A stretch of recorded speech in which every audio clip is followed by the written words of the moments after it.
सर्वांना श्री स्वामी समर्थ. तर दत्त महाराजांच्या जन्मोत्सवाची चाहूल लागली की वातावरणाचं एक वेगळीच पवित्रता मात्र जाणवू लागते. औदुंबराची सावली, दत्त महाराजांचं नामस्मरण, दत्त वसे औदुंबरी, त्रिशूळ डमरू, जटाधारी, कामधेनू आणि श्वान, उभे शोभती समान, गोदातिरी नित्यवस्ती, अंगी चर्चिली विभूती, काके माझी शोभे जोडी, अर्धचंद्र वसे भाडी, एका जनार्दनी दत्त रात्रिंदिनी आठवित.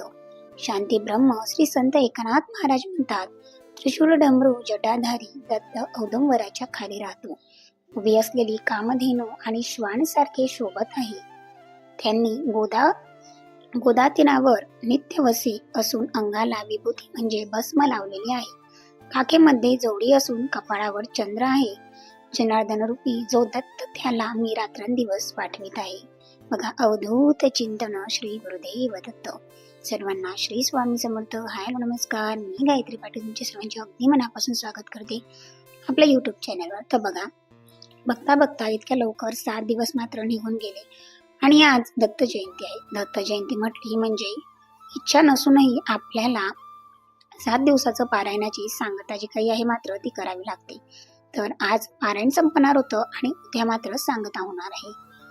तर त्यासाठी सकाळी इथे 6लाच गुरुचरित्र पारायणासाठी बोलवलं होतं. मी 5ला उठून छान अशी देवपूजा वगैरे आवरून घेतली आणि 6ला पारायणाला गेली. पारायणावरून आल्याच्या नंतर जो काही साबुदाणा वगैरे करायचा होता तो करून घेतला, कारण साबुदाणा करायचा होता, कारण आज दत्त जयंतीचा उपवास होता. आपण गुरुचरित्र लावलं असल्यामुळे सर्वांना दत्त जयंतीचा उपवास करायचा सांगितला होता केंद्रामध्ये. तर या उपवासासाठी तिखट फराळ सुद्धा चालणार होती. तर याच्यासाठीच साबुदाणा मी थोडासा भिजत टाकलेला होता आणि तो आहोंना सुद्धा साबुदाणा खूप जास्त आवडतो. त्याच्यामुळेच मी आहोंसाठी सुद्धा साबुदाणा इथे बनवून घेत होती. मी तर अजिबात साबुदाणा खाल्लेला नव्हता दिवसभरामध्ये, अगदी थोडासाच म्हणजे 2-3च चम्मच साबुदाणा खाल्ला, म्हणजे जे काही छोटे पोह्यांचे चम्मच असतात तेवढे. आणि आहोंनी मात्र साबुदाणा खाल्ला, कारण आहोंना आवडतो. मला साबुदाणा आवडत नाही म्हणून मी आज पराठच केलेले नव्हते. आणि संध्याकाळी तर मी आलूची पराठ बनवणार होती, कारण मला आलूची पराठ आवडते आणि म्हटलं चल दिवसभरात ऍडजस्ट होऊन जातं. पण रात्रभर उपवास असल्यामुळे रात्री तरी थोडंसं खायला असलं ना का मग शांत झोप सुद्धा लागते. आणि आता 7 दिवसांचा खूप जास्त धावपळ झालेली आहे म्हणून थकवाही तितकाच जाणवत होता. म्हणून संध्याकाळी एक टाइम फराळ केली आणि सकाळी फक्त आहोंसाठी ते साबुदाणा बनवला होता.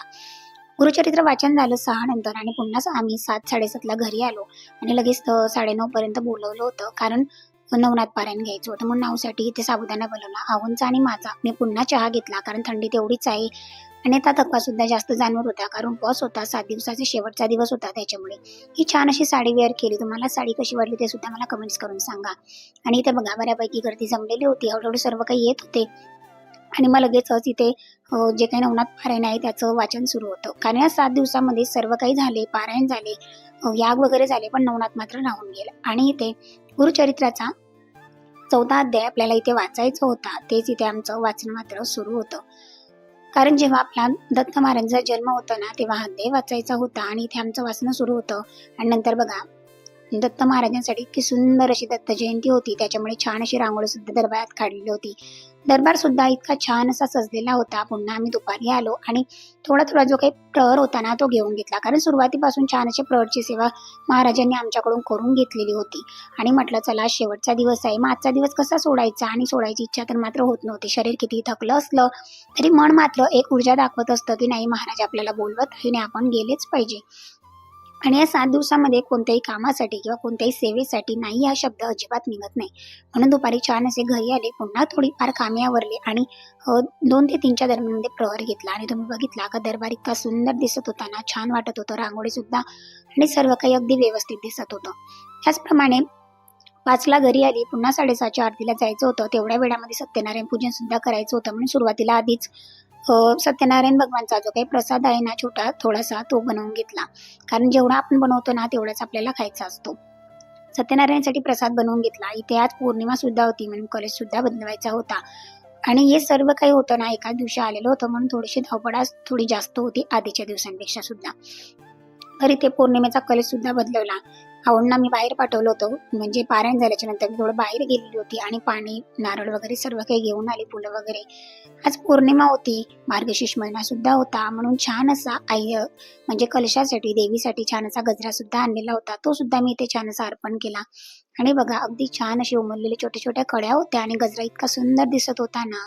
आणि देवघराला मात्र अगदी छान अशी वेगळी शोभा आलेली होती. तोपर्यंत मी साईडला सुद्धा लगेच तिथे गजरा वगैरे अर्पण करून झाला, देवीचा कलश मांडून झाला आणि साईडला लगेच सत्यनारायण पूजेसाठी जी काही मांडणी होती ना ती सुद्धा करून घेतलेली होती, कारण 6:30 पर्यंत या दोघही गोष्टी मला आवरायच्या होत्या आणि पुन्हा संध्याकाळची आल्यानंतर फराळ सुद्धा बनवायची होती. म्हणून बघा छान असा गजरा वगैरे केला, कलश सुद्धा घासून घेतलेला होता, कारण पुन्हा आता पौर्णिमेपर्यंत कलश हलणार नाही, म्हणून आधीच सगळं काही व्यवस्थित करून घेते.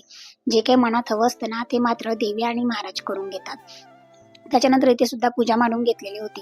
नागवेलीची पाने आणलेली होती, नागवेलीच्या पानाने सुद्धा छान दिसते पूजा आणि फुलं सुद्धा आणलेली होती. नंतर लगेचच इथे पूजा वगैरे करून घेतली. प्रसाद सुद्धा बनवून घेतलेला होता. जो काही प्रसाद होता ना तो सुद्धा आता प्रसादासोबतच अर्पण करून घेतलेला होता. लगेच पूजा झाली आणि पोथी सुद्धा वाचून घेतली. जी काही आपली सत्यनारायणची कथा असते, 5च अध्याय असतात अगदी छोटे छोटे, ते वाचून घेतले. आणि लगेचच 6:30च्या आरतीला मात्र केंद्रात गेली, कारण केंद्रामध्ये सुद्धा जोगव्याचा कार्यक्रम होता. 6:30ची आरती होती, नंतर विष्णू सहस्त्रनाम सुद्धा होणार होतं, जे की आमचा शेवटचा दिवस होता गुरुचरित्राचा म्हणून. नंतर तिकडनं आल्यावर सुद्धा आम्हाला 8:30-9 होऊन जातात, म्हणून बाकीची जी काही कामं आहेत ती होणार नाहीये म्हटलं, आधी लवकर लवकर आवरण्याचा प्रयत्न केला. आणि एवढी शक्ती येते कुठून किंवा एवढी ऊर्जा येते कुठून, तर ते मात्र आपल्याला महाराजच देत असतात. सकाळी 5 वाजेची उठतो आणि रात्री 12ला जर आपण बसत असलो ना आणि कंटिन्यू धावपळ होते, त्यामुळे महाराज आपल्याला ते हवी तेवढी ऊर्जा मात्र प्राप्त करून देत असतात आणि आपल्या मनात जे आहे ना ते आपल्याकडून जास्तीत जास्त सेवा करून घेत असतात. बऱ्याच महिलांनी हा सत्यनारायण केला नव्हता, कारण ही प्रत्येकाचा वैयक्तिक प्रश्न आहे. पण माझं असं होतं का आज म्हणजे मार्गशीर्ष महिना सुद्धा होता, पौर्णिमा होती, दत्त जयंती होती आणि आपल्या गुरूंची जयंती होती, दत्तगुरूंची जयंती होती आणि गुरुवार होता, आपल्या गुरूंचा वार होता. हे सर्व काही मात्र एकाच दिवशी आलेलं होतं आणि इतका योग छान जुळून आलेला होता ना का बस. या 7 दिवसांच्या कालावधीमध्ये बऱ्याच सेवा केल्या, पितृंच्या सेवा केल्या, चंडीयाग झाले, स्वामी याग झाले, रुद्रयाग झाले, म्हणजे कुलदेवीची सेवा झाली, कुलदेवांची सेवा झाली. पण आपल्या घरामध्ये सुद्धा विविध सेवा करण्या खूप जास्त महत्त्वाच्या असतात. बघा मी तुम्हाला प्रत्येक ब्लॉगमध्ये सांगत असते का माता लक्ष्मी ही खूप जास्त चंचल आहे. तुम्ही घरामध्ये मार्गशीर्ष महिन्यामध्ये जरी तुम्ही किती जरी कुंकुमार्जन केलं ना तरी एक वेळेस किंवा 1, 3 किंवा 7 या पद्धतीने जर तुम्ही सत्यनारायण पूजा केली ना मार्गशीर्ष महिन्यामध्ये, तर नक्कीच तुम्हाला माता लक्ष्मी प्रसन्न होईल. कारण जिथे मात्र भगवान विष्णूंचा वास असतो ना तिथे माता लक्ष्मी ही अखंड स्वरूपामध्ये वास करत असते. मग लक्ष्मी म्हणजे पैसाच नाही तर घरात सुख, शांती, समृद्धी, एकोप्याचं वातावरण राहणं आणि घराचं वातावरणही तितकंच प्रसन्न होणं हे तितकंच महत्त्वाचं असते. म्हणून सत्यनारायणची पूजा करणे आजच्या दिवशी खूप जास्त महत्त्वाची होती, कारण आजचा दिवस गेला ना का पुन्हा पौर्णिमा येईल, तोपर्यंत मार्गशीर्ष महिना सुद्धा निघून जातो. दत्त जयंतीचा हा दिवस पुन्हा येणार नाहीये किंवा हाच महिना पुढच्या वर्षी येणार आहे, पण इतका एकोपा जुळून येईल असं आपल्याला माहिती नसतं. म्हणून जे भेटतं ना त्याचा आनंद हा सुखद असा आनंद भरभरून घेऊन घ्यायचा असतो. ज्या सेवा मिळतात त्या घ्यायच्या असतात, ज्या सेवा करायच्या आहेत त्या एनर्जेटिकने करायचे, मनापासून करायचे. आपल्या जर मनात भाव असेल ना की मला करायचंच आहे तर महाराज सुद्धा करून घेतात. आजच्या दिवशी 7 दिवसांपेक्षा जास्तीची थोडी धावपळ होती, तरी स्वतःच्या मनाला मात्र समजवलं का आपल्याला हे करायचंच आहे. आणि आज मार्गशीर्ष महिना, पौर्णिमा, दत्तगुरू, दत्त जयंती आणि गुरुवार हे सर्व काही योग छान असे जुळून आलेले होते. आणि मग इतका छान असा टाइम किंवा इतका छान असा योग आपण कसा बरं घालवायचा किंवा वाया घालवायचा तर अजिबात नाहीये. सत्यनारायण केला नसता तर पुन्हा मनात एक खंत राहून गेलेली असते का अरे आजचा इतका छान मार्गशीर्ष महिना आणि आपण सत्यनारायण केला नाही. म्हणून म्हटलं चला छान असं सत्यनारायण करून घेतला, पूजा मांडून घेतली, पूजा केली.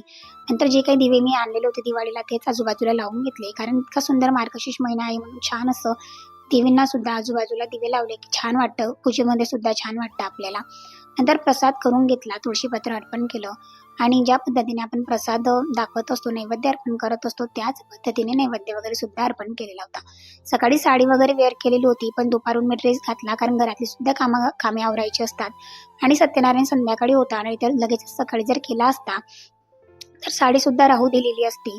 आणि सत्यनारायण मात्र प्रदोषच काळात करायचा असतो आणि त्याचंही खूप जास्त महत्त्व आहे. तुम्ही 4 वाजेपासून ते 8 वाजेपर्यंत तुम्ही सत्यनारायण केव्हाही करू शकता, कारण प्रदोष काळामध्ये सत्यनारायणचं खूप जास्त महत्त्व सांगितलेलं आहे. तर बघा इतके सुंदर असे फुलं सुद्धा मिळाले होते, गजरा तर अगदी छान मिळालेला होता, छोटीशी रांगोळी काढली आणि हे सगळं कसं करतात तर आपण काहीही करत नाही, ते आपल्याकडून करून घेतात. जर आपण नेहमी सत्यनारायण करत असलो ना, तर नक्कीच आपण दर पौर्णिमेला आठवणीने सत्यनारायण करतो. मी तर प्रत्येक पौर्णिमेला करत असते आणि ज्या सेवा करते माझ्या घरामध्ये किंवा माझ्या आयुष्यामध्ये, त्या मी तुमच्यासोबत शेअर करते, जेणेकरून माझासुद्धा ब्लॉग बनवून तुम्हालासुद्धा एक सकारात्मकता मिळो आणि तुमचीसुद्धा इच्छा माझ्यासारखे जास्त सेवेकरी बनण्याची हो. हा कलियुग आहे, याला देवाशिवाय किंवा सेवेशिवाय पर्याय नाही. आणि बघा, छान असा गजरा सुद्धा दिसत होता. सो तुम्हाला माझा आजचा ब्लॉग कसा वाटला नक्की कमेंट्स करून सांगा. तुम्ही जर आपल्या चॅनलवर नवीन असाल तर चॅनलला सबस्क्राईब करा, जेणेकरून तुम्हाला असे छान डेली ब्लॉग्स आपल्या चॅनलवर बघायला मिळतील. तर आजच्याच एका पॉझिटिव्ह नोटवर आजचा ब्लॉग इथे सेंड करते. पुन्हा भेटेल उद्याच्या ब्लॉगमध्ये. थँक्यू.